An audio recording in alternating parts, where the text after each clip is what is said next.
video, and this is one video I have from my interaction with Rahul Dravid, and I want to take this 8 or 10 minutes video as a basis of starting the first dimension of EI, which all of us are aware of, which we call as mindfulness or consciousness. So just let me know if the audio is clear to you.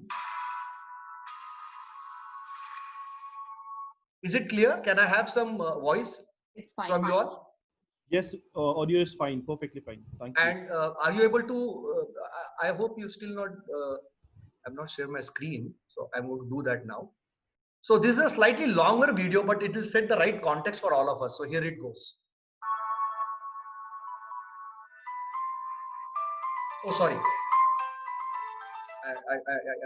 That's a mistake at my end. I did the wrong one.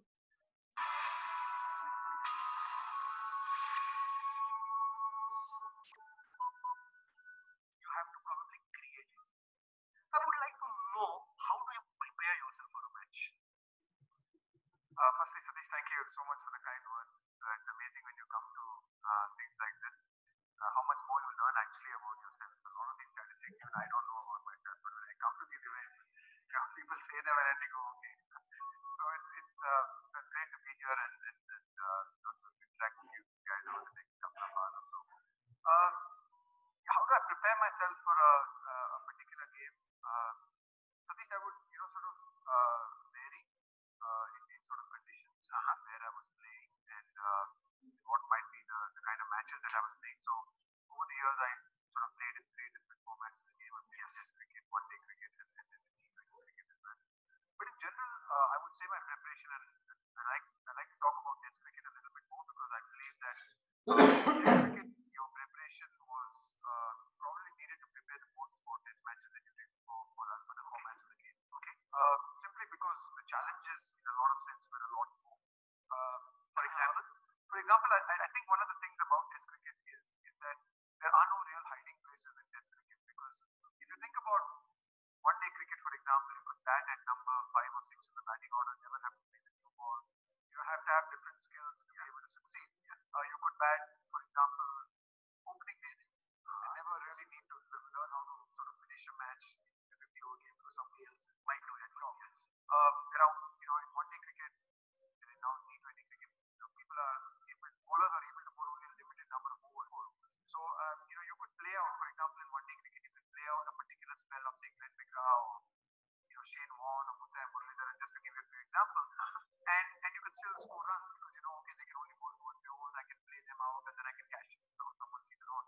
But in Test cricket, there was no escape. I mean, you always had to play. There was no limitations on the bowler. There's no limitations on the captains on the field that he can set. He can set any kind of field that he wants. He's not limited by there are no restrictions on him on when he can bring a bowler back. But those restrictions existed in sort of T20 and one-day cricket.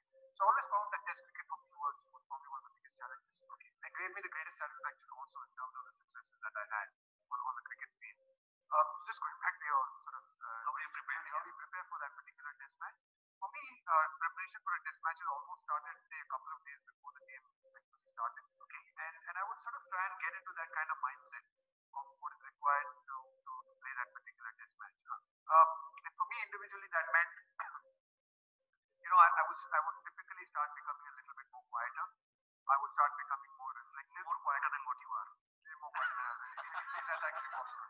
But yeah, a little bit more reflective. Okay, and then obviously there are the team practices and your practices and we have net sessions before the matches, a couple of days in the lead up to the game. But typically I would sort of go to the weekend. I would look at the weekend 2 days leading to the particular Test match. You're sort of starting to analyze and starting to get a sense of what are the times the wicket might play like. That's where your experience comes in. You might have a couple of conversations with, say, some of your teammates and say, what do you think the wicket is going to do? What do you think, what kind of shot we might be able to play on this? Okay, how it might play in the first day, what whether the nature of the wicket will change over the course of the 5 days. So you start having those kind of conversations with your team. Even with the curator roles, you might definitely have your conversations with trains of the curators, or having said that, we're in a foreign country, the curator might actually give you the wrong information.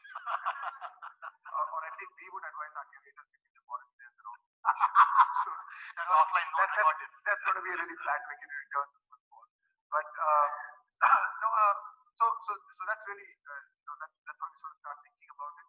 In the lead up to the test match, I would sort of go over a lot of the bowling actions of the players that I was playing against. So whether it was imagery, visualization, I think later on we started getting the advantage of getting video technology.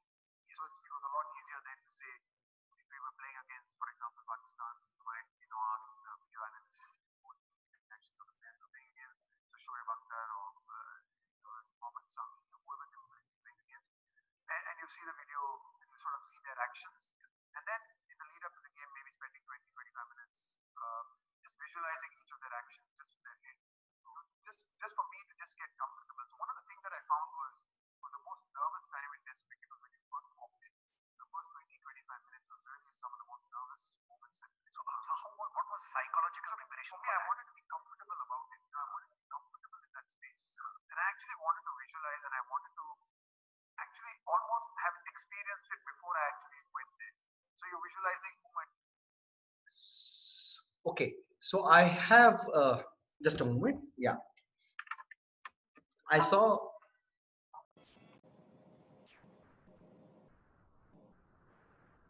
I saw a couple of you talking about the video being not clear, the audio being not clear, correct?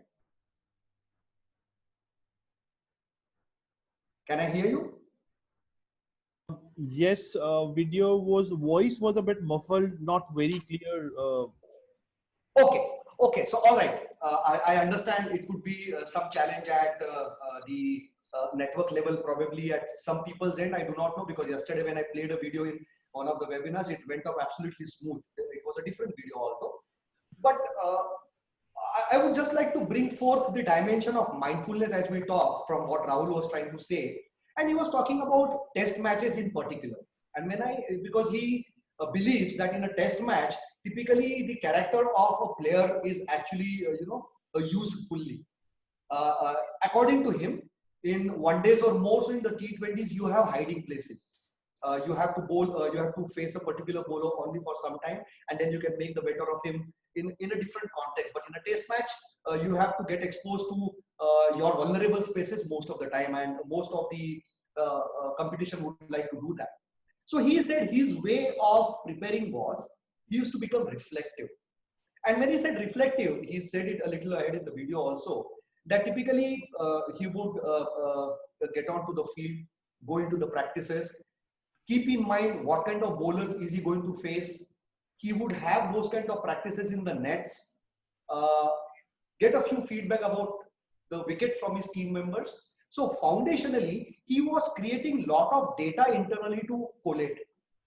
Number one. Number two, he also used to imagine the bowlers, and particularly with the video technology available, he used to see the few bowlers who used to be a part of the competition, and then how are they going to bowl, what are their actions, what is the best way to play them based on the wicket analysis. And he used to sit across and keep on imagining it.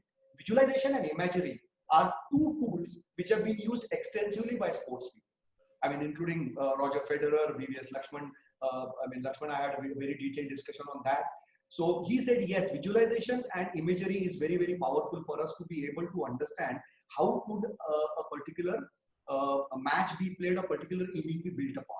So they used to practice all of that. And this goes very well for us to understand the power of auto-suggestions. And when I say auto-suggestion, it is foundationally creating the kind of self-talk inside us, which is going to help us to lead on ahead. So from the self-management perspective.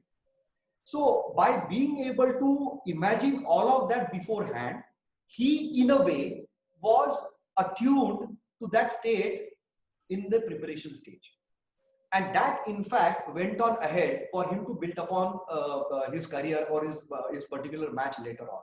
So foundationally, he also went on to say that, typically in the cricket game, the first 20 minutes are extremely, extremely important as a batsman, because that is the time when you have a lot of butterflies in your stomach.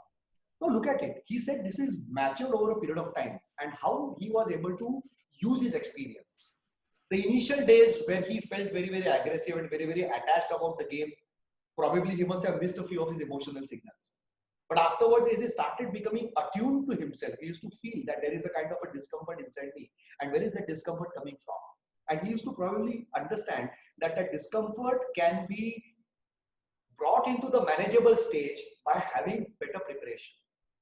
And with this conscious awareness about his own self, about his own emotional state, that butterfly, that discomfort for the first 20-25 minutes, he was able to create a system for himself which worked for him. He's very clear that this is what worked for me.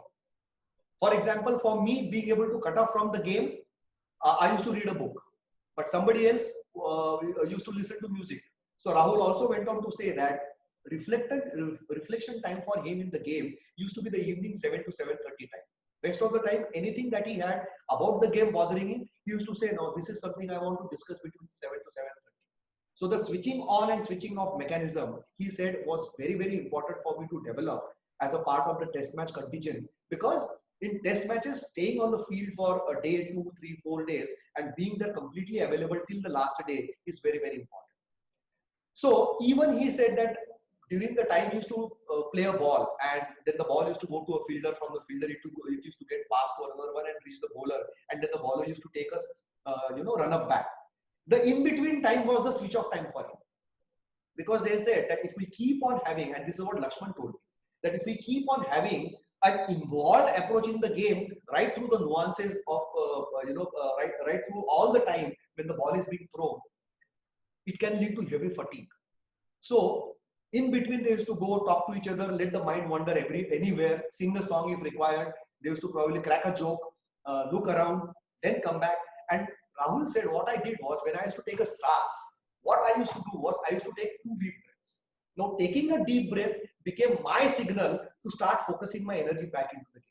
So when let's say Glenn McGrath is taking a run-up, so by the time he takes a run-up, he used to take a deep breath, tap his back, and then he used to become ready. So just before the bowler is about to take a jump and release the delivery, he used to then be completely in sync with that time. Once the delivery is played, again the defocusing activity would have started. So this kind of conscious management of the emotional energy became so very important for them to able to sustain through this longer journey. So since we are a small group, can we have all of you unmute yourself? And is there anything else that you think you found out interesting, or is there any question that you would like to ask me in this part of the language? Anyone? I mean, let's have a interactive thought also. Can I start? Please, Anita, welcome. Thank you.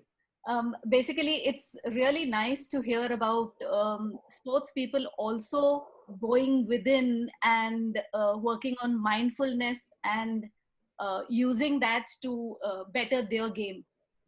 I found this wonderful. Okay, thank you. In fact, just to add to this, Rahul also makes a statement that cricket is all about inspired instincts. So beautiful statement. Cricket is all about inspired instincts. And as we say instinct, I mean, in the world of psychology, we know instinct is nothing but a subconscious logical analysis. And for that subconscious logical analysis to become so very part of you, because in the split of the second, the mind muscle memory has to be attuned in such a powerful way that you simply need to take that split second decision. And they do that in the practices. They say we play 700 to 800 deliveries of a particular type to be able to accustom to the delivery and play it in the nick of the moment during the match when 50,000 and more people are watching us and expecting something out of us. That kind of a pressure to take in and then move on, he says it's very difficult. Wow. And that is where the practice ethics is something which cannot be compromised. Wow, really hats off. Yeah. Anybody else who would like to just add on to this so that we can make this a little more interactive? So I think, he spoke about the visualization part in the conversation. I think that's very important. Right. I can pretty much relate it to my work, probably whenever I go for a difficult conversation. So that's what I try to do as well. I try to visualize, what I'd be doing. So as to do a self-talk that, what my strategy would be, how I would be dealing with the situation. So now there's this book, 7 Habits of Highly Effective People. So there's one principle which talks about, you think about the end first. Now, you can put that perspective there. You can correlate 2 things. that you visualize the whole thing, and that is how you want to end a difficult conversation or a situation. So I think that helps you in you know the flow, that where do you want to take this conversation, you visualize it, and then you take it to that direction. So that is how you'd be able to get the desired outcome of that situation. So I think that's a very important example he spoke about, and that really helps in real situations as well. Thank you, Gautam. Thank you for having that additional conviction in your preparation. In fact, we were doing a program for a global organization on performance conversations and how to build those sort of skill sets into managers. And we came up with a very simple acronym, PACT, PACT, the framework which is used. P is for prepare, A is for activate, C is for commit, and T is for track. So using P and A as a part of the visualization process is very, very powerful. Where we also tell people to keep in mind that you need to become flexible because the conversation context can change and you should be ready for surprises also. So yes, visualization is powerful. I agree with you on that. Well, so Dr. Ashish, you wanted to say something. I thought so. Well, I must compliment you. You got that. I am more of a listener in these kind of programs. I try to soak in as much as I can. But now that you mention it, I'd like to share a thought here with you. See, in terms of NLP, we talk about something known as the belief system. And belief system are just messages which we send to our nervous system. And these messages are in the form of conversations that we have. And I've often used Rahul Dravid's example because I remember going through his interview at one point of time, and I found him mentioning once that it was his practice that whenever he had to play an important match, he would wind up in his room with his favorite book, and he would think about the shots that he would be playing in the next match. And he was very particular about that, so much so that in certain cases the coach even exempted him from coming on to the net practice. Correct. So I would always use this as an example to tell how what you tell your subconscious mind, or what the messages you put into your nervous system, how effective they are in conditioning or in creating that kind of belief system inside you. And those belief systems, they create an emotional state inside us, which leads to the desired action flowing from those emotional states. That is number one. Number two, recently I've been going through some of the literature by Martin Seligman, and he talks about this, wherein he talks about this positive psychology experiments that he did. And he says how we interpret situations is a very important aspect about how our actions are dictated. So again, I would like to count upon this Rahul Dravid's example, that he was creating those visions and he was interpreting it as successful outcomes, so that when he was there actually on the field, those kind of actions flew from us. And that is why we hail him as one of the finest test cricketers ever to grace Indian cricket team. In fact, thank you, Dr. Ashish. And it will be interesting for us to know that when in this power of visualization, what you mentioned important was, it was not only about visualizing, but they used to also visualize the process. And that is where the practice became important, because you simply imagine and you got it, it doesn't happen. You have to actually work for it. The execution element is at the heart, and getting the energy for the execution element used to come by detailing through that process, which Federer did. He said that I was imagining myself holding the cup in my hand. But in the process, he also said I went through the morning to evening routine for doing that. 16 hours of hard work, running, doing all my shot, doing my practices and everything. So he kept on imagining all of that as well.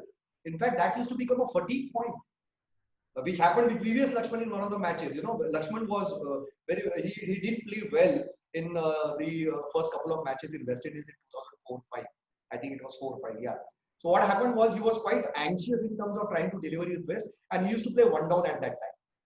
So Wasim Zafar and Sehwag, they started the inning and they went on to do an extremely good work. And that by lunchtime, India was about 150 odd, and one of them got out, and Lakshman was the next person in. And he was all padded up since morning, looking at the game, observing every single delivery, how I would have played it, where the ball is swinging, which bowler is bowling how, and what I would have done. And he was there on the edge, looking at the match completely.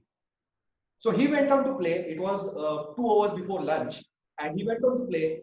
Fourth delivery, he nicked outside and got out. Walked out very dejected. And his coach told him, what happened? I mean, you were looking as if you were playing at 70, 80. So Lakshman said it's okay. But then he started reflecting, why did he say that I was playing at 70, 80? And then he realized that he was sitting there, he was imagining himself playing there.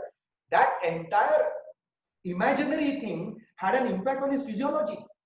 And his body drained out. And by the time he was there fresh to play, he was actually a little fatigued and his movement wasn't so clean that it should have been. So imagination can have a huge impact on our physiology also. That was another example that Lakshman came up with when I was talking with him. So yes, when we imagine, we do have this physical environment, because our chemical secretion happens. I mean, most of us are aware about it. That the moment I imagine, my pituitary glands they activate and we have the chemicals flowing, and we we have the same physiological impact that otherwise would have had. So okay, that was one part. So moving on, I want to share one more small part with you. Just give me a moment.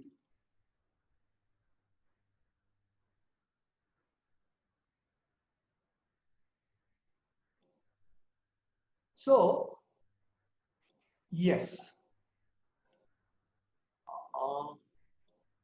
yeah. So I had the opportunity of working with Pankaj Advani as well in Pune once. So he was a part of my live series. And Pankaj shared a couple of very interesting dimensions. He said, Satish, snooker is a game of millimeters. And you have to really, really be very, very careful about the way you are there inside. And we were talking about consciousness again.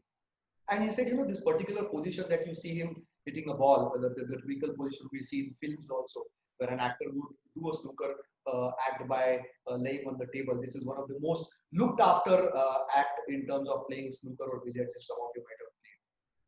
So what he said was that when I get into this game of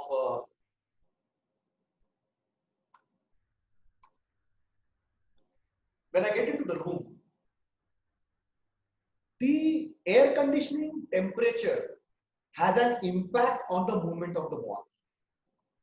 The moisture in the atmosphere will have an impact on the movement of the ball, because after some time the cloth on which the game is played, it has got small nips. They call it nip. Nip is that little fiber that you can see on top of it.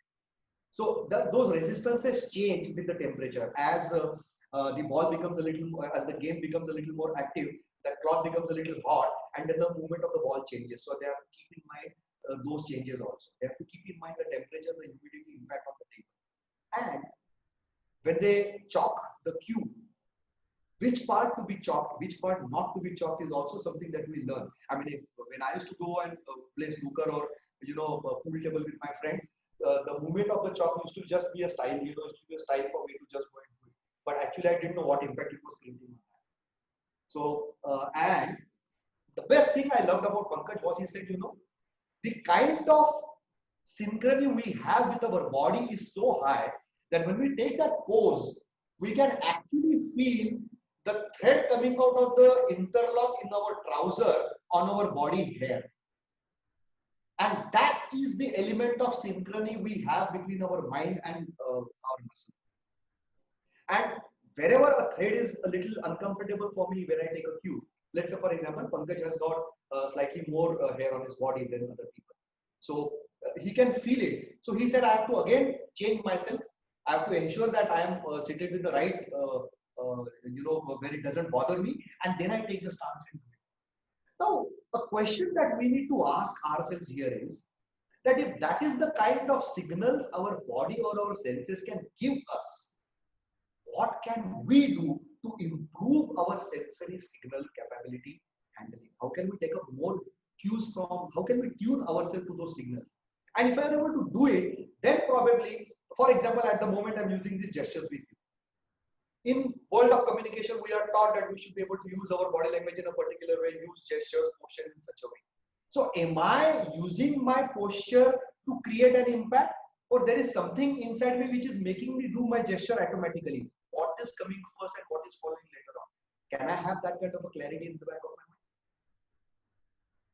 And I mean, I had the opportunity of being a part of theater also earlier. So, you know, in one of the court scenes, I remember clearly in the film, Sanjeev Kumar used to use his spectacle and use it this way. And using this was a part of his bearing. Now, why would somebody do that as a part of a theater in a film? It can create, but does it happen automatically or does he use it? Now, look at this. Look at this jugglery of act. If I am using a body language to create an impact, or there is something inside me which is automatically making me create an impact. In the second one, it comes out with more authenticity. And that is where actors are actually able to go inside the role. They get into the zone for some time. So my question back to you is, and I'm going to ask you for some suggestions here from all of you, and you can of course unmute yourself because we are a small group. We do not go to the chat box and do the usual thing that we would have otherwise done in this kind of a format. What are certain bodily signals that seem to be giving you great cues about the situation that you want to handle? So can somebody share their experiences on their body signals? The first one I think is breathing. Is Breathing. breathing. Okay. Okay. So can you explain that a little more? I mean, what changes in your breathing? Like for example, if there is a situation in front of us, I mean, it's a very typical scene where there is something that we need to do, even a performance on a stage. So before that, we do feel our breath quicken a bit. Okay. Yeah, and which is where, like, again, the very crux of this webinar is that mindfulness and meditation. That's how you can calm yourself first and then go about doing your things. Okay. Lovely. Thank you, Anita. I would like to have some more perspectives.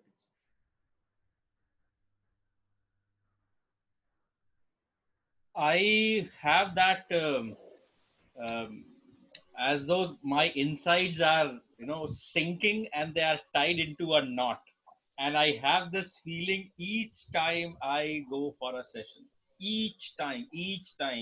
And see, I have been in the field of education and teaching and training for almost 2 decades now. But each single time, no matter how much I prepare, the intensity may be variable. I may not be feeling it as much as I used to previously, but that is definitely there. And initially, it would be so much that I would almost be paralyzed. But now I rather welcome it because it keeps me more alert, it keeps me more cautious, it keeps me more prepared, and that is my cue for being more in sync with the event that I'm going to enter into. So my question again, quick one, short answer. Yeah. What is the body signal that works for you? That sinking feeling inside. Sinking feeling. Okay. Yeah. Okay, got it. Shirish. Yes, Shirish. Yes. Good morning, all of you. I was slightly late and I missed certain things, but I've been able to grasp some of the latest things which Satish is talking of. Now, my experience is largely in business, and we are talking of body signals.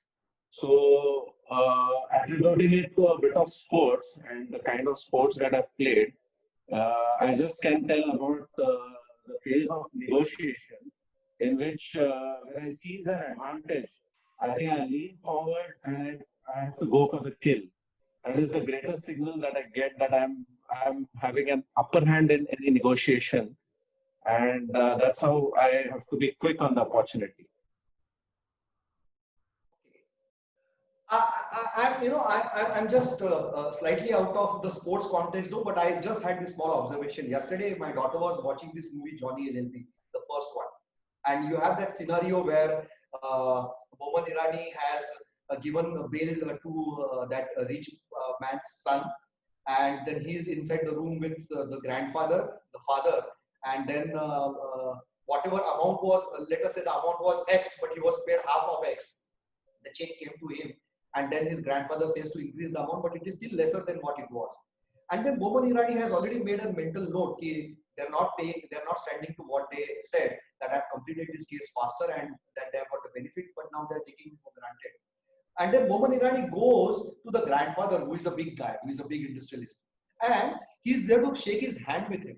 But what he does is he gives his hand as a niche, and then the other person gives his hand, and then Momolenani puts his other hand on that. He could have done a straight shake hand away that way, but the act that I'm still giving you respect, but there is something at the back of my mind. He takes his hand that way. Now look at the nuances of that direction or the acting also. That he didn't go with an overbearing hand or an equal hand. He said that you are a bigger person, sir. I still respect that, and he took his hand this way on him. So these little nuances of act can actually help us understand what kind of a psychology may I be going through. Of course, as a part of negotiation, as Shirish said, it is important for me to be able to pick up the body signals of other people. Now, I'm again drawing one attention to a sporting incident. I might be referring to cricket initially little more. Sorry for that. We are a cricketing nation. I'll be taking a couple of other sports also. Sunil Gavaskar, once he was playing with West Indies, and Sunil never used a helmet or something. So he was playing with West Indies, and a ball hit him, and it actually hurt him. And Desmond Haynes was standing on forward short leg. He laughed at him. So Gavaskar got agitated. But in the meanwhile, one of the players from the dugout came with a helmet for him. And Gavaskar looked at him and he frowned at him and said, "Take it back. I don't want to show that I am afraid of it." And then Desmond Haynes laughed there and said, "Oh, the bowler already knows it." But then Gavaskar didn't want to give any kind of a body language signal from him that this ball hitting me, I am going into a shell. No, he said, "No. I'm going to play the way I want to, and I don't want to radiate any signal, although I might be internally disturbed, but I don't want to give any signal right now." And in negotiations, in business negotiations, or people who actually are able to,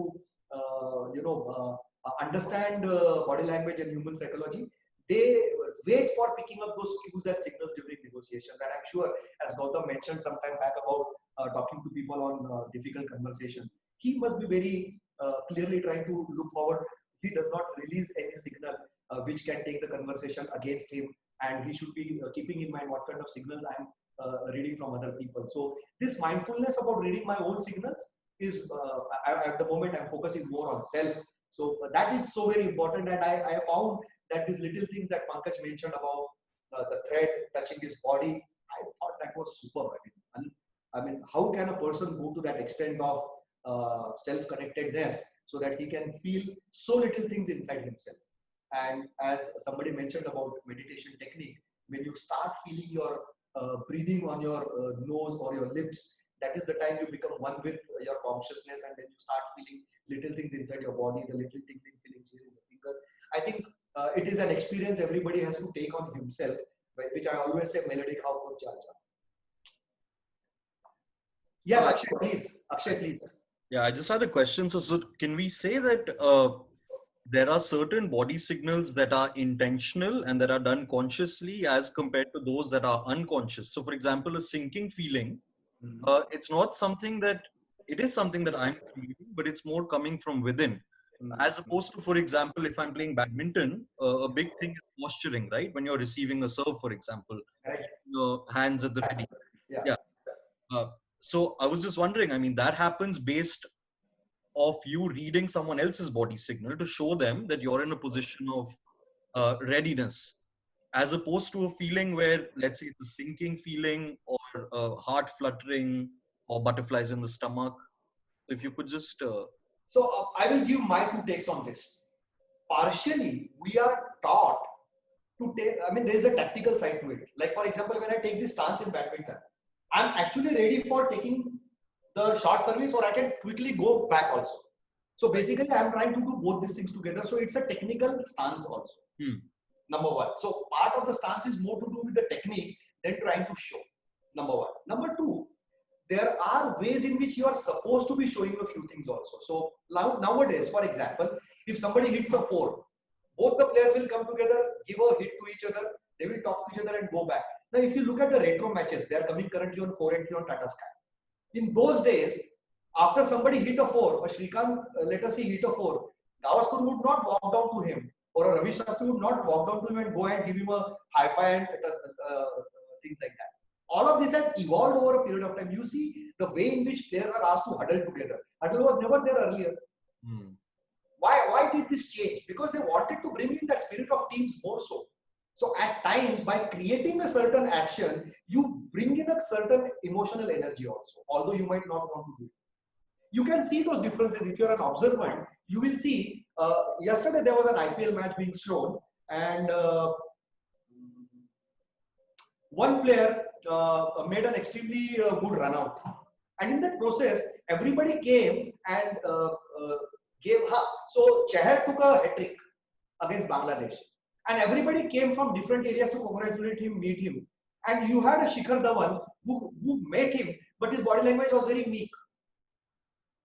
But yet, you can see it from a difference as a third person that maybe his intention of congratulation was a little lower as compared to the joy shown by other people.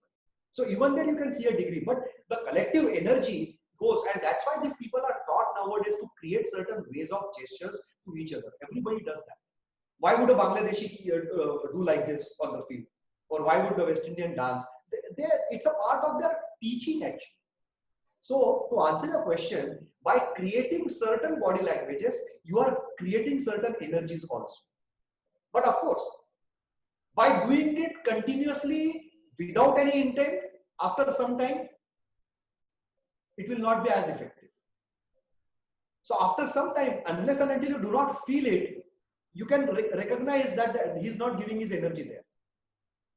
So that is where, you know, these gestures have been created from that dimension. It's good to have it. I'll give you one personal example. My son, when he was in class 6, he went on, joined a boarding school called Sahyadri. It's a school near Pune, J. Krishnamurthy Foundation School. So Pritham went and joined that school. And knowing him, he was extremely extrovert, and he was quite, outgoing types. And we found that he will be very easily accommodating to the school environment. But to our surprise, 3 days down the line, he started missing the family so much that he used to cry for the whole day. In Sahyadri school, they have a place which is called as morning tree. So if you're not feeling good, you sit under that particular tree. It's kind of a cave there, and you cry there. It's called as the crying of the morning tree.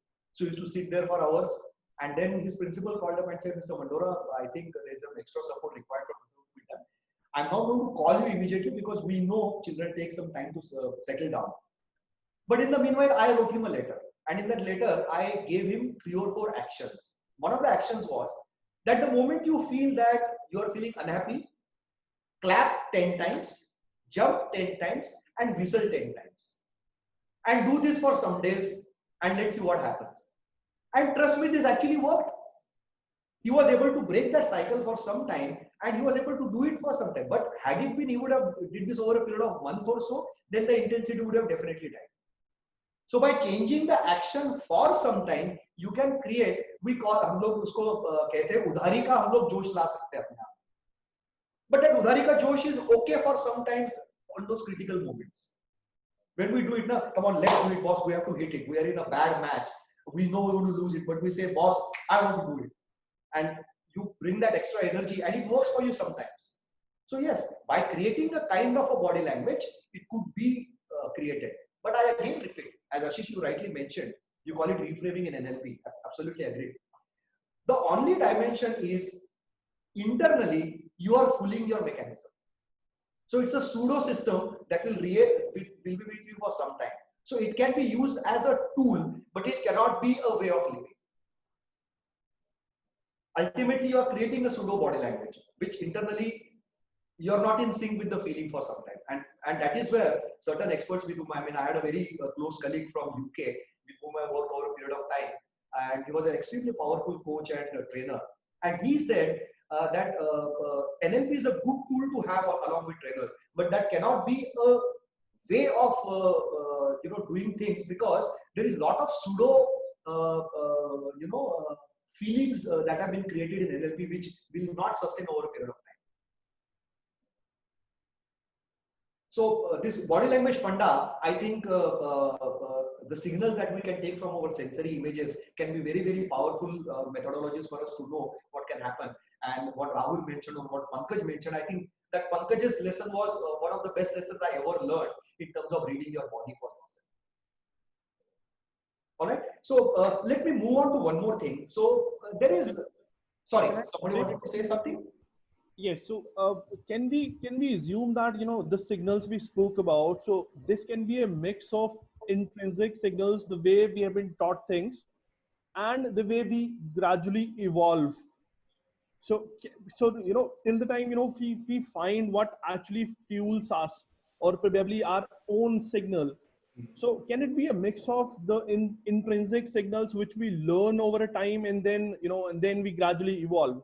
So can it be a mix of these two aspects? I need additional clarity on what you asked me, Gautam. Can you tell me again? We're talking about the body signals, right? So can it be, probably you wouldn't have your body signals right from the day one. You would learn certain things. Say, we say that, when we're going for a difficult situation, like Anita said, that when you go for a difficult situation, we have our probably, the breathlessness, or, I start breathing heavily. So that's one signal. So probably we've been taught this way. Probably we've been wired since from a childhood, time. We've been wired that way, that whenever you go for a difficult situation, you have, you start breathing heavily. So that's we've seen people gradually. So that's what I'm saying. So that's one intrinsic part which have been taught to us since a child. And then certain things we evolve over a time when we start mastering ourselves, or like you said, that recognizing our own body signals. So can it be a mix of those two aspects? To me, I mean, if I was just reflecting, and you can correct me if I, you can help me to understand. I can probably start becoming more aware with time. Those signals would have been still be there, but they're outside the realm of my consciousness at that time. Probably. That's right. That's what I was talking about. Yes. Probably. Exactly. Probably. Yes. But the more conscious and aware I become, it starts coming into my attunement phase. Absolutely. So the more with time, you would start recognizing those signals of your own. Correct. So that's where you start evolving as an individual. Correct. And with that maturity, I can then start using signals also differently. Supposing I want to relay a signal and confuse the other person. Right. Absolutely right. But then again, those parts also happen. And as cricketers or as people who work in, you could have seen that in tennis or badminton also, that they would make a signal behind, yes, and right, mean something else and play something else. Right. So those kinds of things also people use now. I can confuse the opponent at a particular point for something else.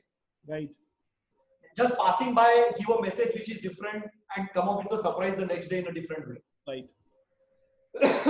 So these kind of things people do play. I mean, people can play around with those kind of mechanisms, for example. Yeah. Thank you, Satish. Okay.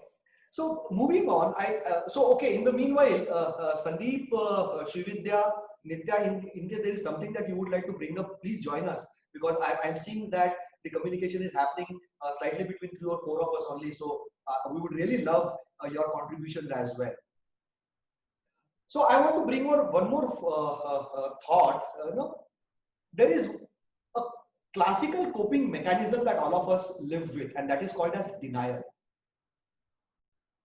I always make this statement, and I probably go on to explore this statement for about an hour in my workshops. That statement is: denial of my emotions or my self-talk is the worst form of emotional unintelligence. And there is a natural way of denying certain clear views that I can see for myself. Say, for example, before starting this interaction, I was looking at the number of audience and I was saying, "Arey yaar, 8-10 लोगों के लिए अभी 2 घंटे के लिए हम लोग गप्पे लगाएंगे. Is that really worth it?" This thought did come into my mind. But when I am aware about it and I say, this cannot come to my mind. I mean, audience is audience. अगर एक अमिताभ बच्चन कहता है कि अगर एक भी आदमी सामने है तो उसके लिए मैं सारा अपना I will have the entire hall converted into one audience who can be such a beautiful audience for you, Jayaprada. If you can make that dialogue in Sharabi, even I must do that. I must have that. That's my ethical thing. But ये thought मेरे मन में आके गया. But I want to deny it. No, it didn't come in my mind. And that is a very strong coping mechanism a lot of people have. And that coping actually ends up into a negative spiral. And this communication happened, again, I'm taking this lesson from Rahul himself. During 99-2000, he was dropped from the Indian team. That time it was the one-day era. And it wasn't that he was playing very bad. His average was 35-40, which was not a bad average that time. But he was dropped out of the team.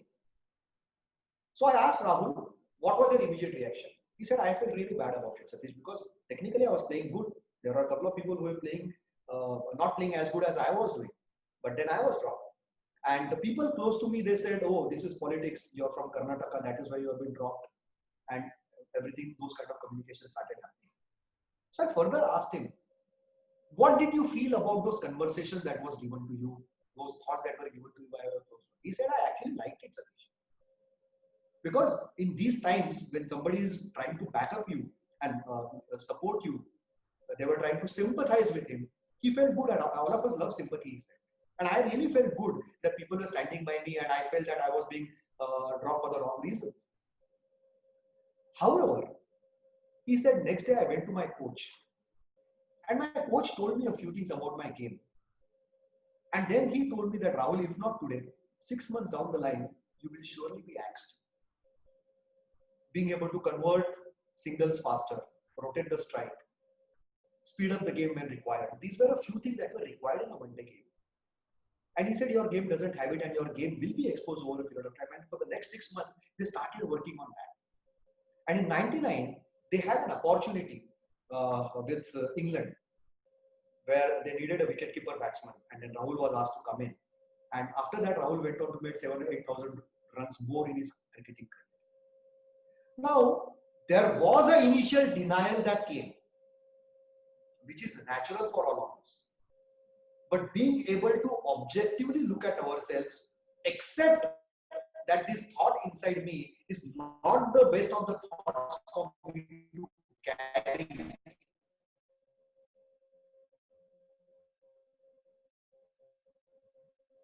That requires tremendous amount of objectivity. And even, I mean, in the story of the movie of MS Dhoni, there are also everybody around him tells him, ki aapko nahi liya, but he says, nahi yaar, there is something I need to learn more. That approach is something which Dhoni also has lived with. That is an approach with the best of the leaders have also been. So, any thoughts on this denial from anyone? Especially, I will be inviting Srividya, Sandeep, and Nitya also in the conversation. So, Satish, I have a. I need. Can you be a little louder, please? Can you hear me? Yes, I can. Okay, fine. So, I need some clarity here. So, is this denial because we lack confidence, or probably there are situations, or personally, I've gone through that, wherein I must be prepared to face that situation, but given the fact at that point I would have got some self-doubt or got into this denial mode, thinking that probably maybe you feel low, like how you said, you saw the number of participants and you just felt, oh, should I do this? So even though you're prepared, or I mean, is it a game of confidence or your preparation? How do you how do you think this can be overcome, rather, or how do we not get into that denial mode? To my little experience, a denial mode or emotions which are against your goals, they will come to us in different moments of life.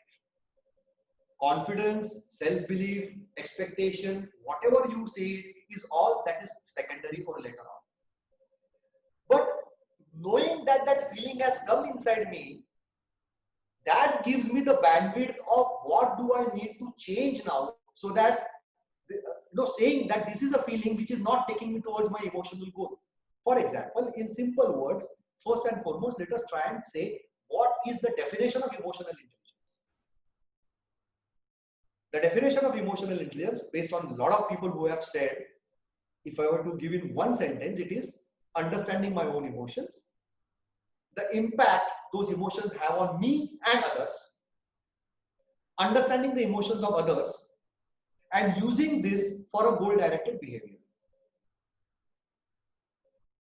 Now, if my goal was to be able to make the best of these 2 hours that we're going to spend together and have great connections and friends made and have a wonderful interaction. However, that thought that I had for some time can sabotage my goal.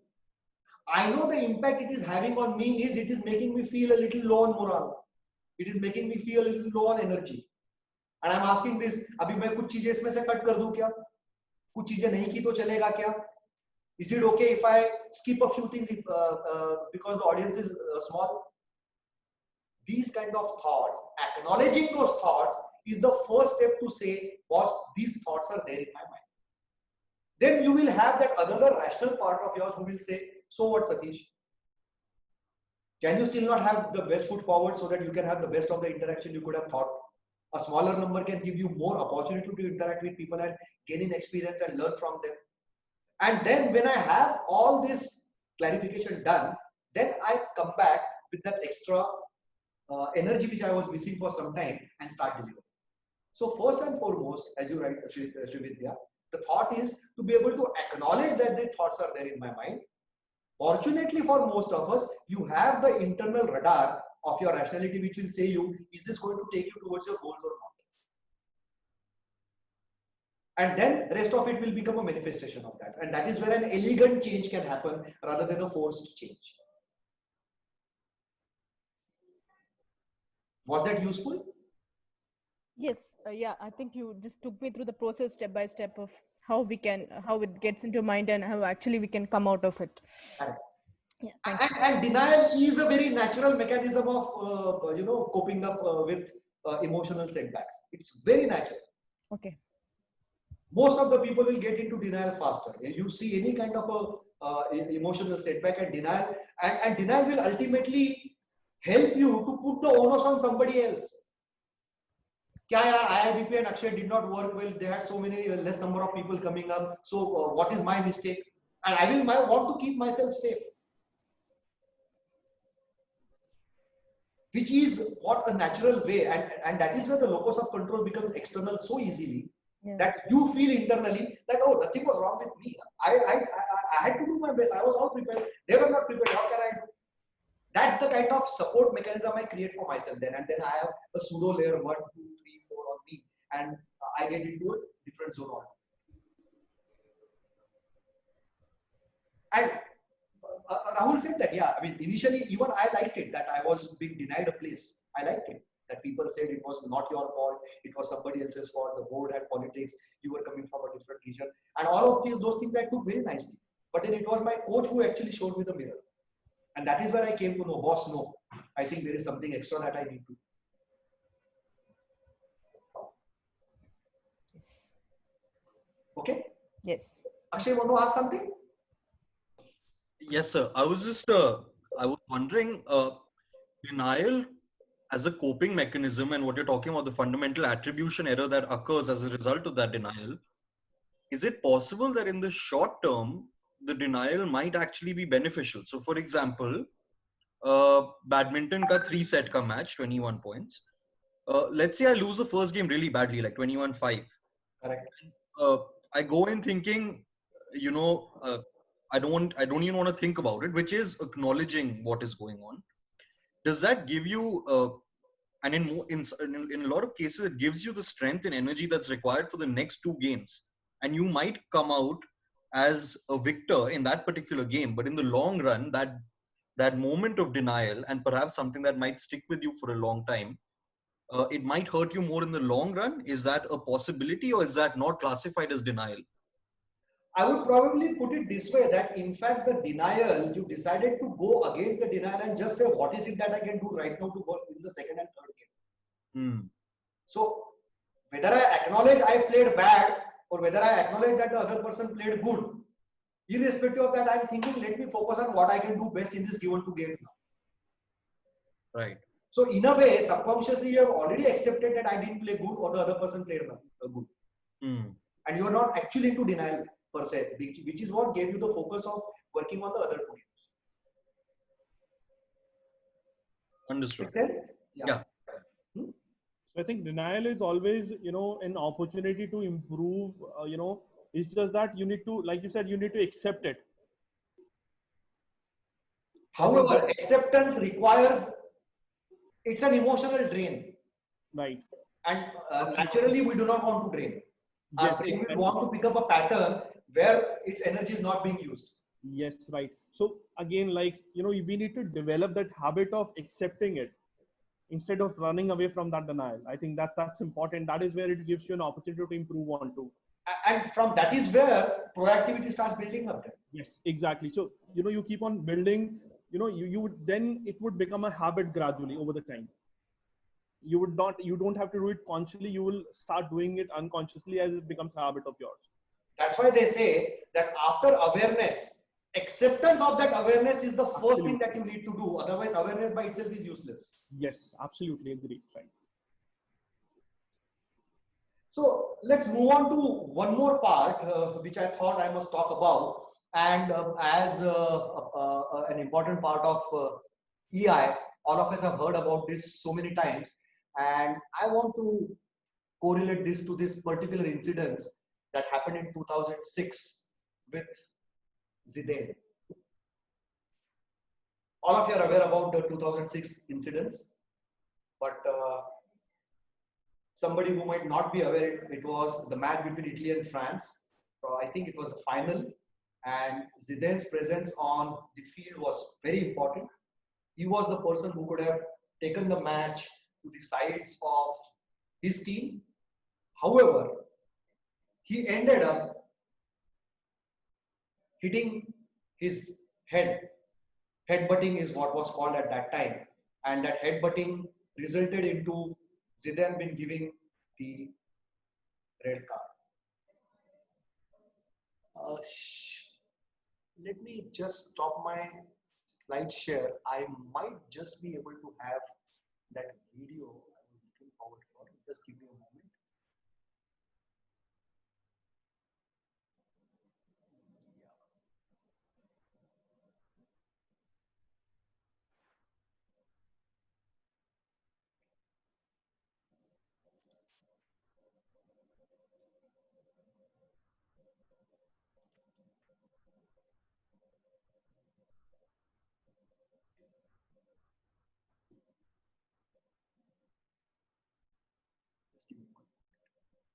Dr. Ashish, you raised your hand. Is there something you wanted to ask me?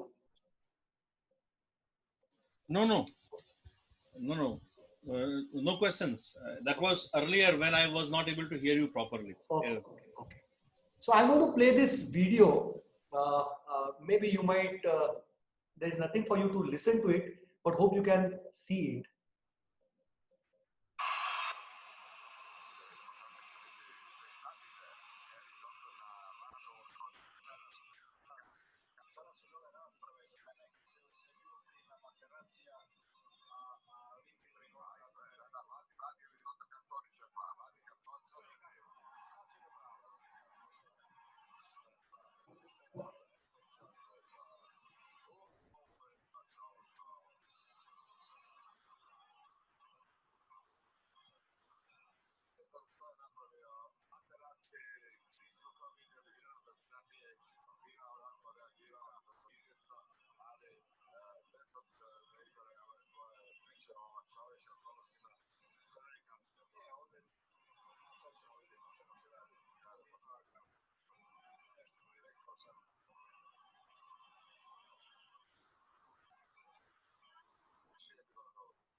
Now, this is a classical case of what we call as the amygdala hijack. All of us are aware. Am I audible to you? Akshay, just raise your thumbs up. Yeah, good. Okay. So all of us are aware about this amygdala hijack and how it happens. And we have these two sets of small bean-shaped things in our left and right brain, which is called as the amygdala. The amygdala is the seat of all our emotional memories, and those emotional memories can actually trigger inside a response inside us. And in our good old jungle days, the amygdala response was very important for our survival. I'll not go into the anatomy part of it. But I want you to understand what happened in this particular case, and some of you might be aware. What happens in this match was, and this is how the story goes, and this is what has been discussed as a part of this sporting fraternity, what happened actually in Zidane's case. What happened was, the coach of the opposition team used to be Zidane's coach for some time. And some kind of a family issue Zidane had, whereby this coach had helped him through that. So the coach knew, by the time he had joined the other team, the coach knew that this was a particular dimension of Zidane's personal life, which probably had can be used for making him vulnerable. And if they would have managed Zidane, probably they would have been able to get the best out of the match. What happens in this episode is that the guy in the blue, he holds Zidane from behind on a particular way. You must have just seen it before Zidane headbutts him. So when he holds him, then Zidane walks away, and Zidane tells him that I will give you my jersey after the match. And he walks ahead, and from behind, the other person says, I will take your sister instead. And it had a strong connect to the issue of his family, which was handled by the opponent coach, then Zidane's coach, in some way, and he knew about it. And he had given all this information to that player to use against him, and Zidane suddenly lost it, and he went on to do the headbutt. That is a classical case of amygdala hijack and how you end up into sabotaging the career for yourself. And these amygdala hijacks are so impulsive that you don't even realize where they are seated and where they are coming from, because they are coming from an exceptionally high intensity memory that has been engraved inside us. So being able to handle these amygdala hijacks or these responses is something that players are taught to. For example, in the corporate world, why do we do these fire drills? The reason behind doing the fire drills is exactly the same, that in a fire situation, suddenly when a life and death situation is there, your amygdala hijacks, and then you probably would have taken an action which could be not good for you. Now, I would like to have this open discussion amongst us. Any thoughts on this pointer of amygdala hijack and how you have experienced it and how you have managed it for yourself? Satish, I have a question. Please, Srividya. So Satish, if you see the current corporate world, right? There are a lot of Gen Ys, a lot of people who are young, and they're going through. So we are like, so probably where I am, I'm somewhere between, right? I'm not that young crowd, but somewhere between. So we have always been taught to, and I also believe that we have to be good when we are talking, and we care a little more about what we speak and things like that. But then that's not the trend what you see with the younger crowd. Probably they use a lot of cuss words. They find kind of solace in using them. Probably it reduces the stress. So is this something related to what we just talked as an amygdala hijack? But to me, probably that is more of catharsis, whereby expressing in a particular way, I'm releasing my energy off. Okay. So like in China, for example, they started, I know you have that kind of a restaurant in Indore and Bhopal also, where you go inside and you pay, and you can break the crockery, you can break the radio, you can break the TV, you can break the table, and you can just vent out your energy. So you have those kind of setups made in Indore also recently, in Bhopal also. Okay. And that's basically catharsis, So in a way, when we are asked to, again, these are certain stories that you might have heard in the HR fraternity also, that you have a mirror in which you can go and shout, or you have the image of a boss and where you can go and throw a mudsling. Yeah. These are all ways of expressing your energy against that person out, and that is catharsis. But catharsis is slightly different than amygdala hijack. Amygdala hijack, you are suddenly into a different state of mind and you are hijacked. So for the person who hears that, right? See, somebody like me who does not want to behave like that, right? Or who does not believe in using cuss words or whatever, right? And you suddenly somebody uses it against you. Are we and we maybe react badly to it? Yeah, it can happen because it is against our value system and we find. Correct. I mean, I can see that with my daughter, boss. My daughter is 21, my son is 25. And when they use those kind of words in the dialogues between each other, seated on the dining table, at times they slip it. I mean, it isn't intentional. They are aware Yeah. that they should not be doing it in the family. Like my family, I have my mother, I have my elder brother, my bhabhi, me, my wife, and my 2 children. So when we are on the dining table together, these are like 4 generations sitting together. So they try to make themselves aware of what not to do. But certain things that they do, it happens easily. And we find, I mean, Yeah. why are they doing it? The effort comes so easily for them that we simply do not know. I mean, we are so conscious about not trying to use certain words, but it happens very easily for them. Literally, we ensure that we do not get into their chats. We do not see and they also ensure that we don't see their WhatsApp messages. Yeah. But yes, it does raise some kind of a trigger inside us, and that is more to do with the difference between the values we carry and they carry. But till now, I have not seen a hijacked reaction out because of that most of the time. Okay. Becoming aware that that's the kind of lingo they use, maybe our acceptance is a little less reactive, I would put it this way. Okay. But at times, yes, it can happen. It can. I mean, we will be completely. If something is going completely against what our way of mental makeup is, that can be a big impulse for us to look at, and it can probably be challenging. I do appreciate that. Yeah, Dr. Ashish. Thank you. Are you suggesting that being aware of these situations or accepting these situations leads to a reduction in the intensity of amygdala hijack? Are you suggesting that?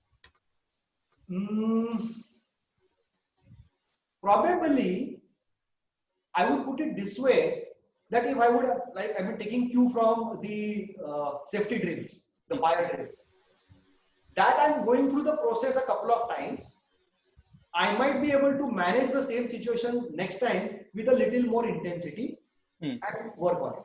So in a way, what you said, accepting that these kind of words can come to me as a surprise will reduce my intensity. You are correct. In fact, even in a flight, the first time when you would have had a big air pocket and the flight jerking, the response that you had that time and the response that you have today, it's changed over a period of time. If you permit me, I'd like to share an experience. So, my son is 18, is going to be 18 after a few months. And I have only a single son. So we are three. Thank you. So there are 3 of us. Now, some time back, my son was very keen that he wanted to watch a series on the telly. The series was Game of Thrones. And this Game of Thrones series, the original version, unabridged version, has, and they mention it, they have adult content, they have adult language and all that stuff. Yes. And being an Indian father, I was little apprehensive that he must not be privy to those kind of content. But then he came to know that I had those series in my laptop, and he was pushing me that he wanted to see that. So one fine day, I was conscious that I am being overtly apprehensive. I am being overtly, conservative, and I should, reduce my conservatism on this count. And I gave him the entire unabridged version. Okay. So one thing, his reaction was that, Father, I did not know, Daddy, कि आप मुझे ये देखने देंगे. I didn't realize that you would be permitting me to see that. Okay. And some time back, day before yesterday, I watched another series with him, which is a Western series and which has a lot of content which Indian fathers would not want to watch with their sons. Right. So what he did was, he told me beforehand, Papa, this will contain some material, please do not be offended. And I somehow liked that. So what has happened is, when I compare, my openness with him has gone up. My bonding with him has, increased much, and I connect with him at a deeper level. So that kind of barrier has gone down. because I have not reacted the way a conservative father of like me would have done so. So that has been one positive outcome, and I attribute it to my sharing with him that Game of Thrones series earlier. That is how. Thank you. Thank you. That was useful. That was useful. Yeah. So now, coming back to this thought on this amygdala hijack that we talk of, I want to share another parallel example which some of you might have seen. And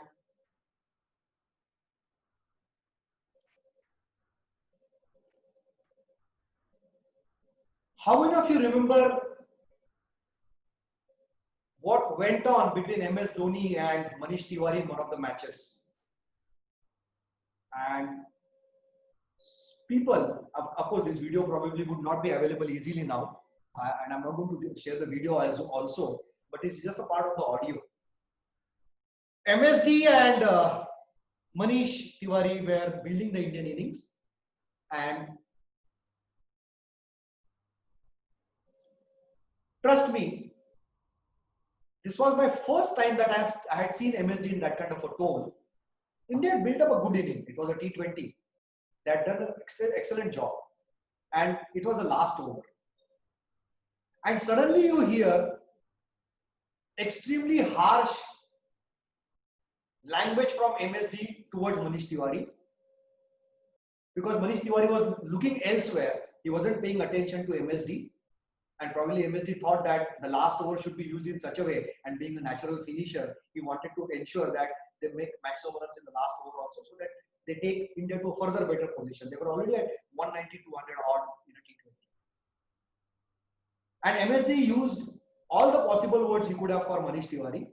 Manish Tiwari was like, "Zap, bhai kya ho gaya?" And in the next 4 balls, Dhoni scored 16 runs. Now, this is what I call as creating anger by purpose. I always say anger is a beautiful emotion. That anger, if converted into the right energies, actually enhances performances. And I have seen so many of those cases in different sports. On the same side, when I talk of these two people, we have an example coming from badminton. Some of you have known about Jwala Gupta and her contemporary PV Sindhu. Jwala Gupta is known to have extremely high temperament. Akshay, you're nodding very badly. You have to share something. So I just agree. In fact, I was just reading a recent article on how she's been against the system throughout her career. So it's definitely one of the highlights of her game is definitely her temperament. Yeah. Now, the temperament, if used for the betterment of the game, is controlled and usable aggression. But when that aggression starts becoming a sabotager for your own career, that is what you need to become mindful about. And PV Sindhu, if you look at her play, she is very aggressive. She'll really, when she was playing with, you've seen her last season, very aggressive when she plays. But her temperament is very, very controlled. So, how can you use this energy of anger is something which is very, very important. And this is where, at times anger can become very intimidating for the team members also if you're in a team sport. In fact, in Australia 3 years back, it was written in the newspapers that Virat Kohli's energy actually intimidates his team members also. They do not understand why is he able to give so much of that thing. Of course, Virat has also evolved over a period of time. Aggression is something which is very natural to him. And if you look at sports particularly, you are expected to have that aggression inside. Otherwise, that competitiveness does not come. So having that competitive aggression is something that we need to work upon and understand. There's this classical story about Sachin Tendulkar also when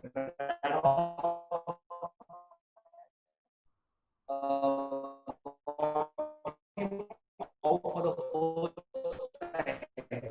Braddock went on for him, and this is never going to happen in your life again. And after that, they had 21 encounters, and Sachin never got out to him. So you have anger, but that difference between anger and aggression is really very important. And in our corporate world, we need to become aggressive. But when we say aggressive, I'm meaning competitive. So anger as an emotion in sport is very, very powerfully used, and lot of time when you are not able to use that anger properly, that goes to the next stage, which is called as frustration. So two examples come to my mind, and one of the finest examples is the example of this gentleman.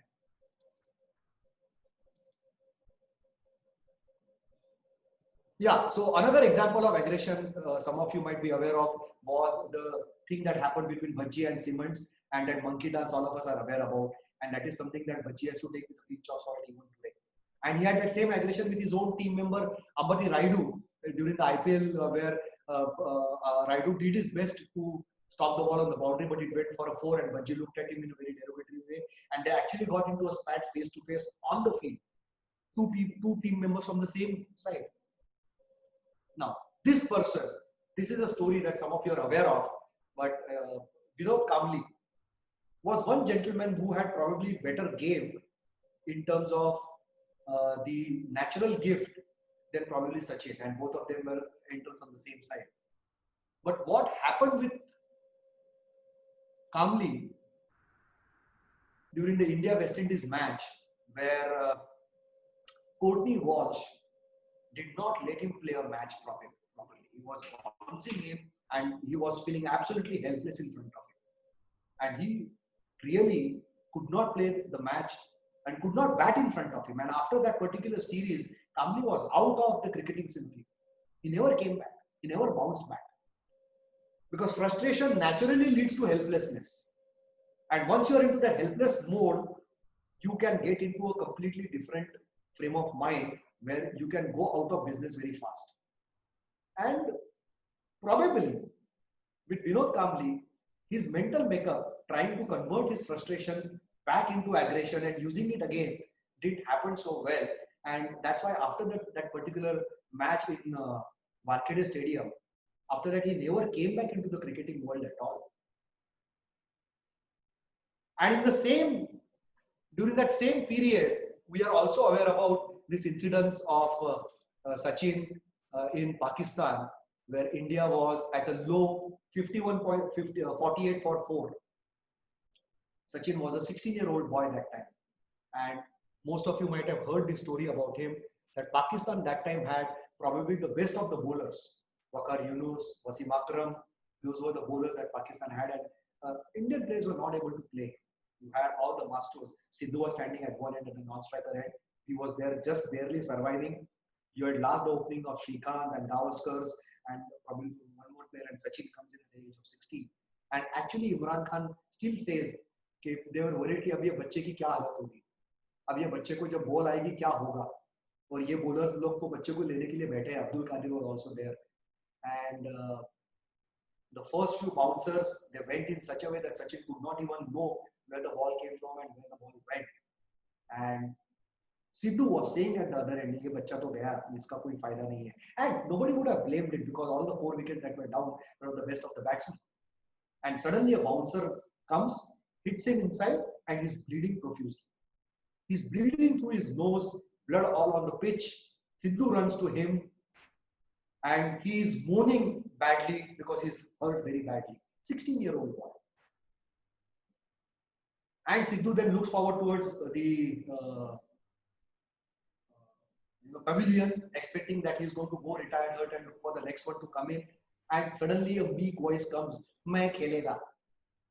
And Sidhu looks at him, what? And he says, "Main khelega." in his own, that's naak mein wala awaaz, main khelega, that kind of voice. And Sidhu looks at him and says, what? And recalling that incident, Sidhu said in one of his writings somewhere that day the star was born. Sachin wasn't a star when he became a star. He was a star when he decided to become a star.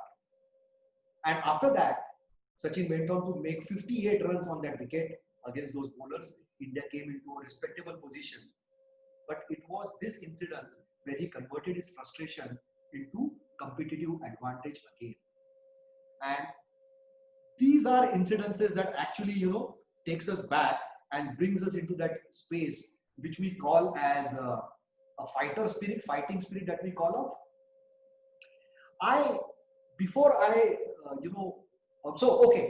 Any thoughts from anyone? Let me have this thought before I come up with a couple of another incidents. Any thoughts from anyone? Lakshman, please. I have a thought which may take it off track, but clarification. Please go ahead. When you say anger should be channelized into aggression in a constructive manner, we hear a lot of time using determination to move it into or channelize into aggression. So what's the difference in both of them? So basically, it's a choice of word that we are using. The meaning is still the same. When I say competitive aggression, it foundationally has an element of determination. It has an element of finding out an opportunity. It has an element of achievement drive. It has an element of optimism. All of that together. So words could actually, guide us in a different way. But here we are trying to understand the spirit and the feeling behind this. Okay. But what you say is absolutely correct. I would love to use the word determination. No, but anger makes it more sensible because anger is something which is tangible. Determination is intangible. And anger you can feel. Yeah, and exactly. that is where I always tell people, can you start calibrating your angers? Once you are able to calibrate your anger, you know what is a good anger to use and what is a bad anger not to use. Can I add something to it? Please. Anger has been studied as an emotion. Yes. Whereas determination is not an emotion. It is a word. And probably that is why anger being classified as an emotion is describable, can be put forth and can be used and is being used rather than this word. But yeah, I mean, for people like you and me, forget about what is an emotion and what is a feeling. We'll not get into that academic discussion. But as long as it is giving you the right mindset to get into, any word is fine. Any word is fine.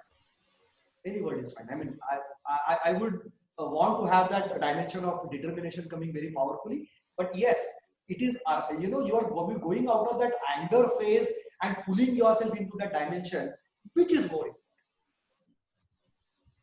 So, I again, in my workshops, I spend about half an hour on these two words. One I call as a killing instinct and second I call as a murderous instinct.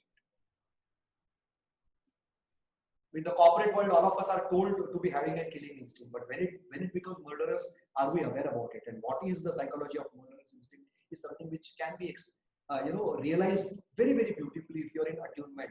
Again, that was the first question. Yeah, Akshay. So I was just wondering, from a theoretical perspective, when you talk about the quantification of emotional intelligence, do we see that if sports people were to engage in certain, let's say, emotions that might not seem right in the moment? So, for example, what Materazzi did, for example, does that sort of behavioral expression, does that in any way signify how emotionally intelligent that particular player is? So if someone is more aggressive on the field, is that an added aspect to their overall emotional intelligence or not, at least in theory?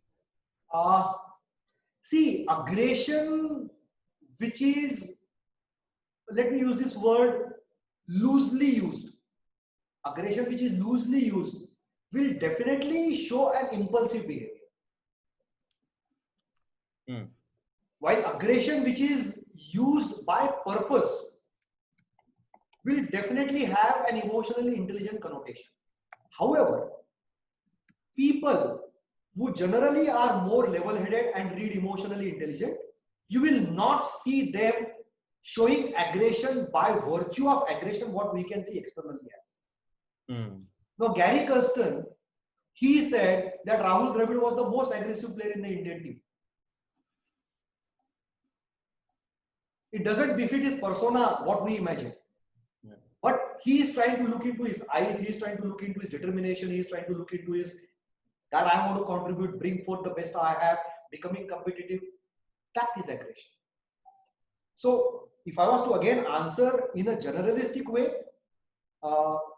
emotionally level-headed people will generally not display unnecessary aggression and flamboyance. Got it. And just let us take one example, you know.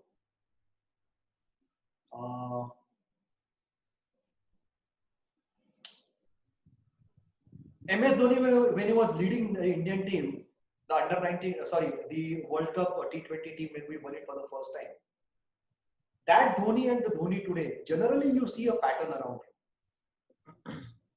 He has been more or less in that bracket, becoming more mature than what he was, and we know his success story differently. Whilst Virat Kohli, if you see him 6 years back and what he is today, there has been a sea change in the way he is. Even the post-matches review that he gives nowadays, they are so balanced. So certain things you learn over a period of time, and that's probably one of the strongest reasons for us to know that yes, emotional intelligence as a competency can be learned.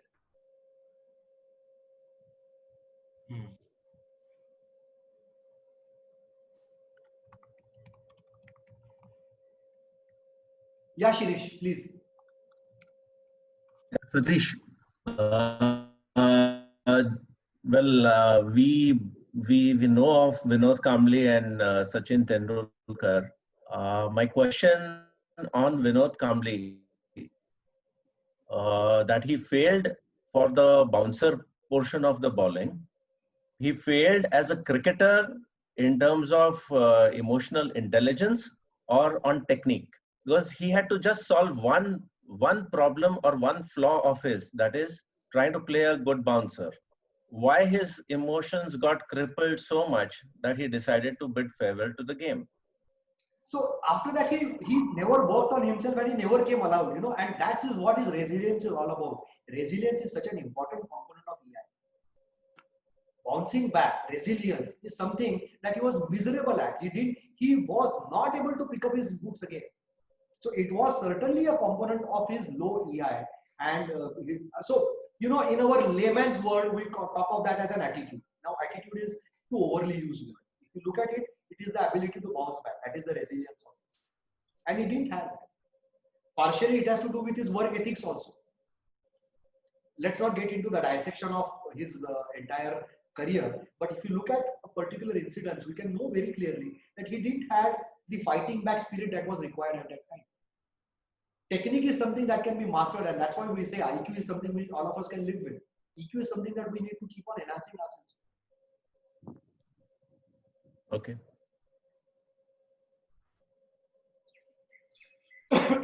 So, sorry, Mr. Sandeep and Nitya, I have not been able to get any feedback from you, any thoughts from you. Is there something you would want to ask, or let's move on, whatever you say?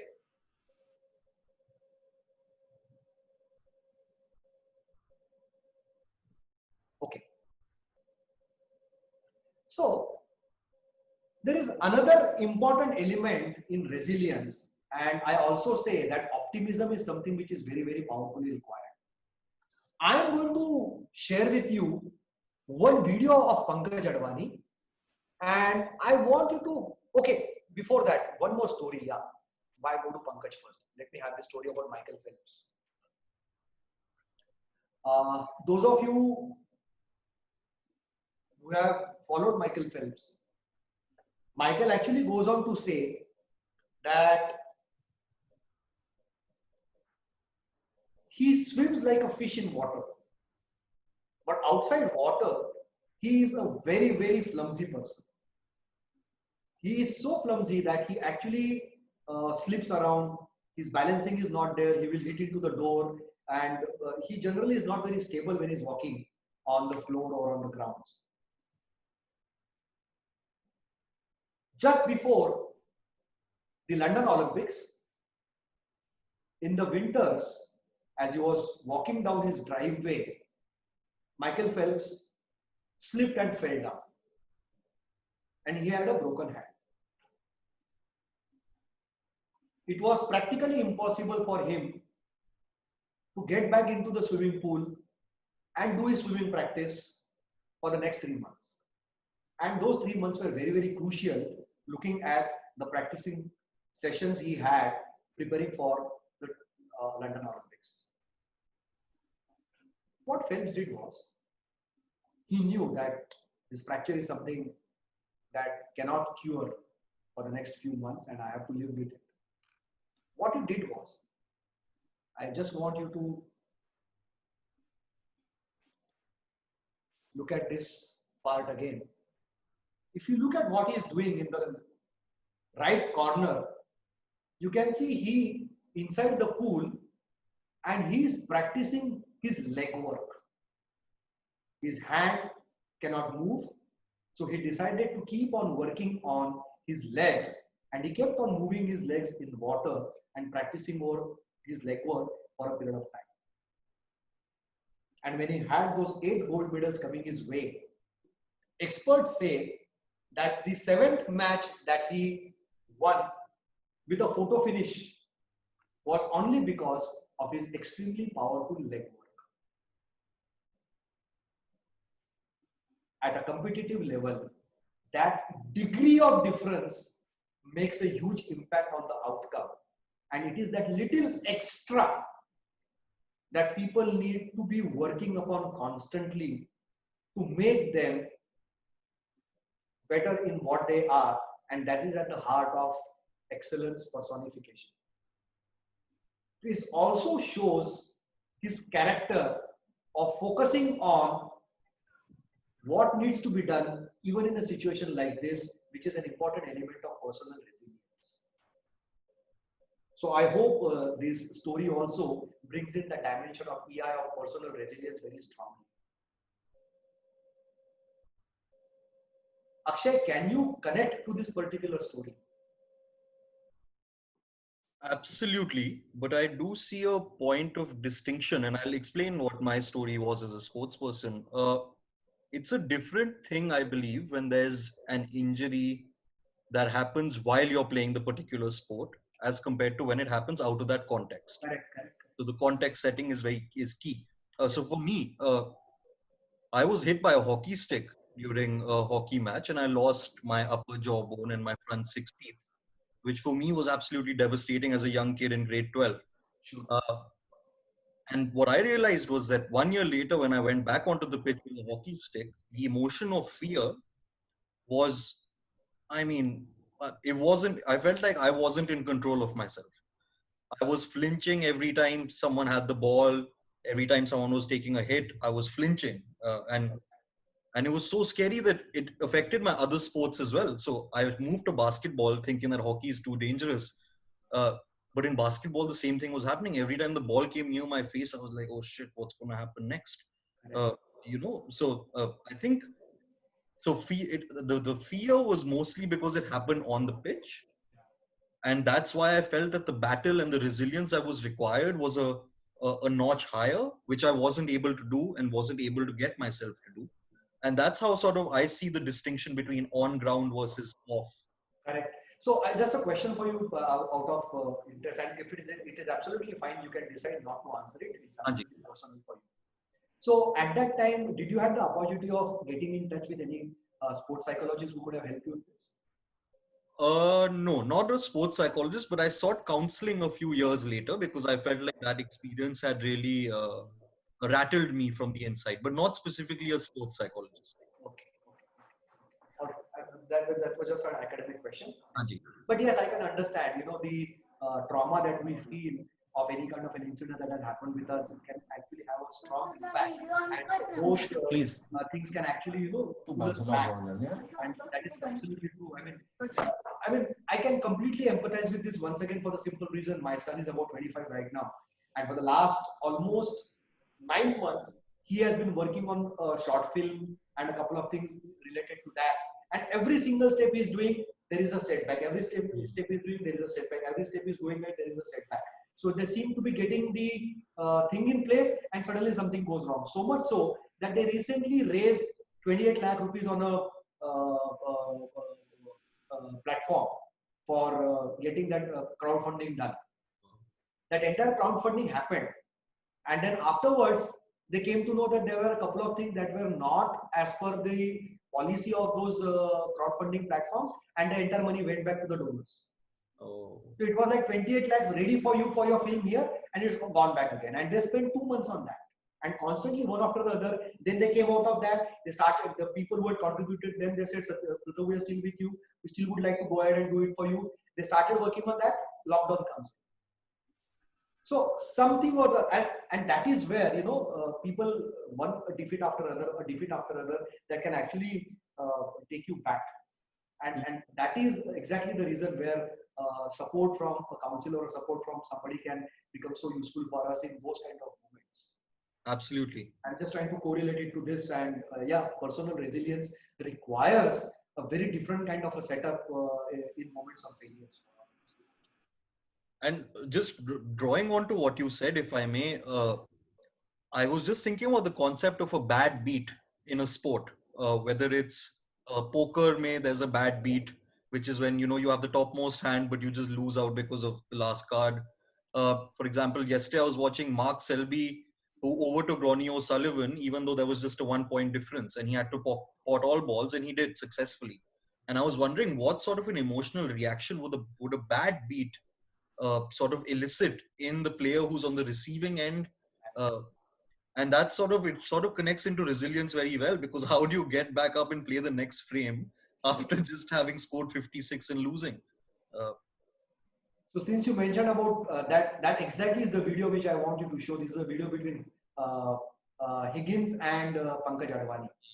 And Pankaj Advani had that window where Higgins was to just get 1 point and get the frame, and Pankaj converted that into his frame. And how did that frame go?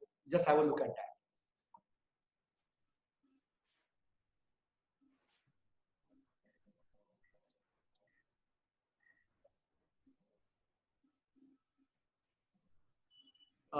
I have added a lot of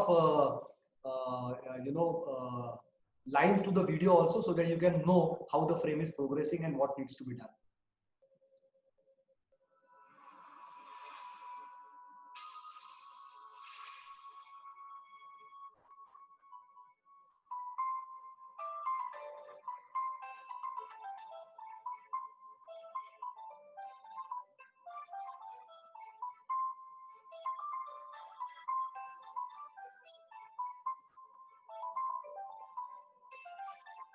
That's the window he gets.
and that is what is what we call as optimism is all about. And there is a very strong probability of a person becoming overwhelmed after having done so well till the last ball. But it is still, you have to complete the last ball and then feel easy. And being able to maintain that manageable stress all through the time is, I mean, it requires different kind of mental preparation. So any thoughts on what we've just seen through this video?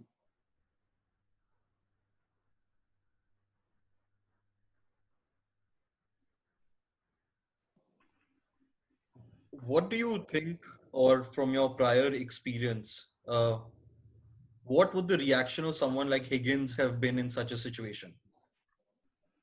I'm assuming you've spoken to Rahul Dravid, Lakshman also about these sort of bad beats that they've faced in their career.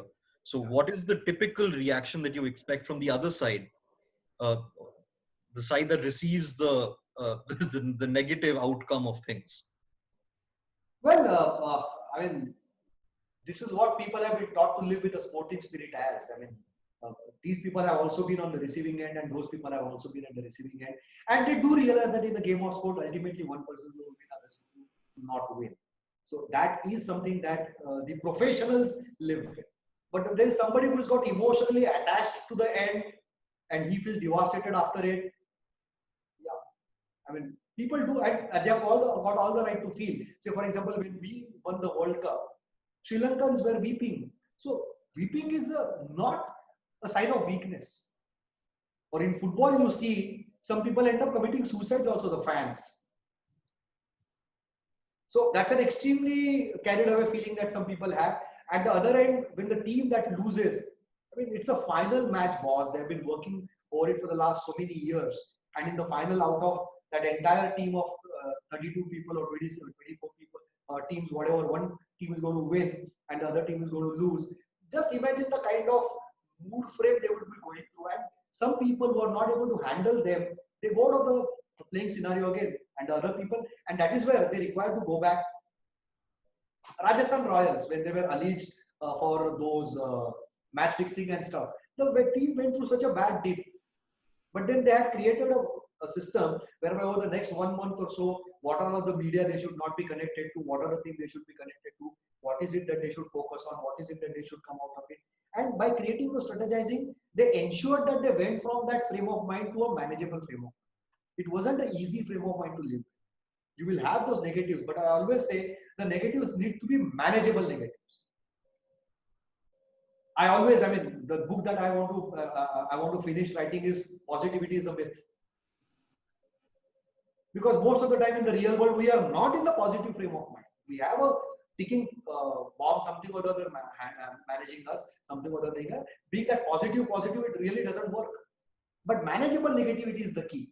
And that's where, Akshay, as you rightly mentioned, at the receiving end, I mean, yes, you feel bad, and it's okay to feel bad. Virat Kohli, in fact, mentioned during the World Cup that it really feels bad that after having done so much, being the people to go and fight with, the way we lost with England, we didn't expect that, and we were actually sure winners. But it really takes a while for you to accept this, that you have lost, and it really is a bad feeling to live with. And we are feeling bad about it. It's okay to say that. It's okay to say I'm not liking it. It's okay to cry at times. It's fine, yeah. But after that, if that is helping you to release those feelings and then come back and look for the next match and the match next to that, that is what winners always are taught to do, and that is what rationally also we are supposed to be playing. And this is where your support mechanism becomes important. This is where people around you, your coaches, your team members, the family members, all of those, that support system becomes really very important.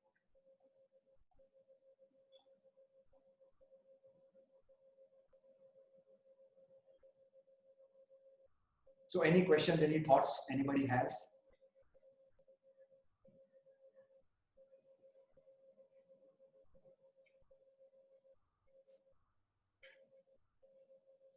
So, well, I'm looking at the watch also. I mean, although we are only about 10 to 11 of us Yet the interaction and the kind of wisdom all of you brought into the room was amazing. I must say, there is a word in Marathi that we say, "Gardi noko pan dardi have." Dardi are the people who actually love it, and gardi is crowd. So it's not about the crowd, but it's about the quality of interaction that actually kept me so engaging and happy all through this 2 hours that I spent with you. And good. Hope this interaction has given you some dimension to think of using AI in our day-to-day lives and how we can actually learn from this beautiful world of sport that I'm always so connected with, and how we can constantly keep on making ourselves a better individual and invite more emotionally intelligent mindsets working for us constantly.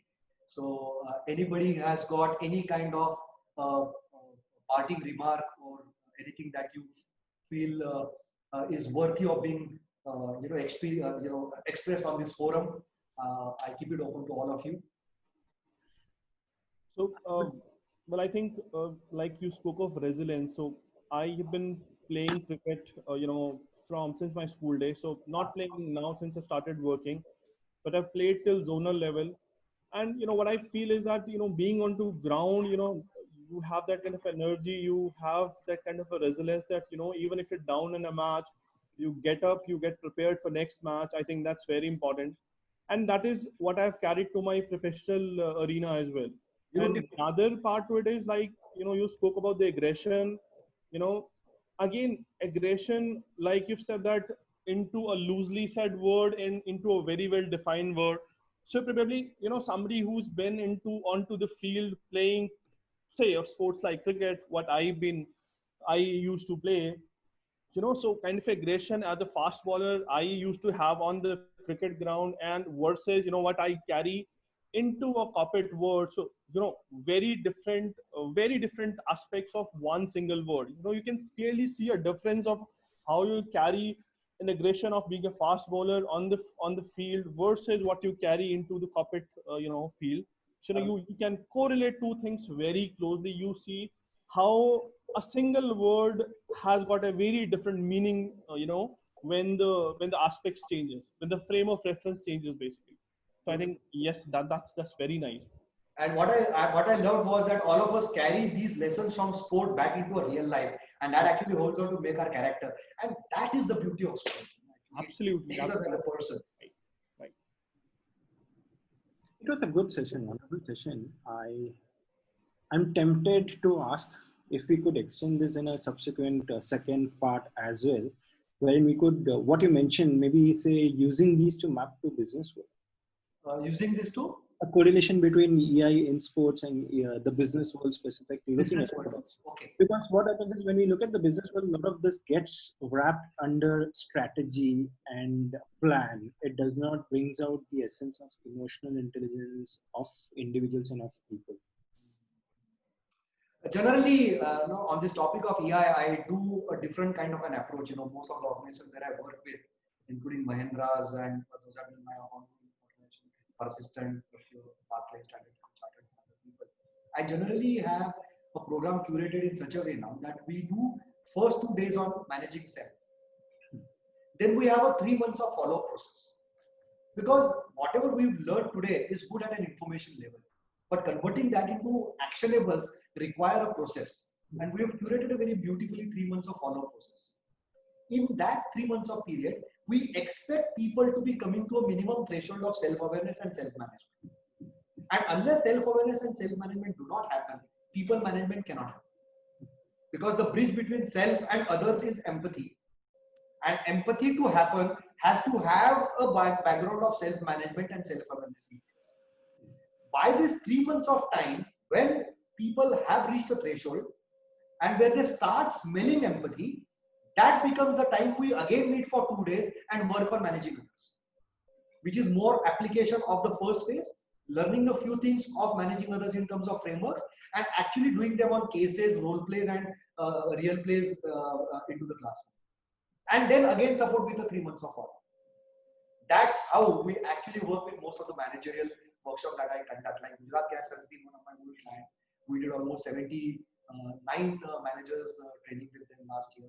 Before that, Rehau is another German company for which we work. again, the format has been same. And this format started way back in 2011-12 when I was offered a program to do for Mahindras, where Mr. Anand Mahindra was personally being very, very closely observing this phase of training. And I was fortunate to be a part of that entire journey. But then this is how the journey evolved. And then over a period of time, we added certain different dimensions to it, started using technology differently and better. So that's how actually makes a, what I would say, impactable journey where people actually can go back and apply it in their personal lives. Thank you. Thank you very much. Thanks for your wonderful participation and look forward to stay connected with me. Thank you, IIBP. Thanks, Akshay, and thanks, Vijay, for making this 2 hours of interaction with some great minds possible. I really enjoyed a lot. I do not know about you.